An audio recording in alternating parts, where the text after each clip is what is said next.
mudane madaxweyne waxaanu kugu soo dhawaynaynaa ilaa iyo daarasalaam iyo goori tuulo samakaab are caddeeye canjiid laasacaanood iyo xaruntii daraawiishta oo ugu shishaysa oo taleexa oo diyaar lagaaga yahay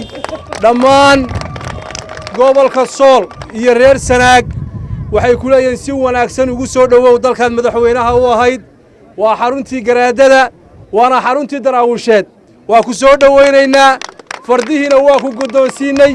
wixii hadalana insha allah caawa ayaynu ummadda oo dhan iyo deegaankaba aan la hadli doontaa soo dhawow madaxweyne qalbi diiran dalkaad madaxweynaha ka ahayd muxaafad iyo mucaarad labadaba madaxweyne aad u tahay hore aad u sheegtay halkana maanta waa wada joogaan war soo saas ma aha war soo wada joogtaan waa ka madaxweynihiin wasalaamu calaykum waraxmatullaahi wabarakaatuh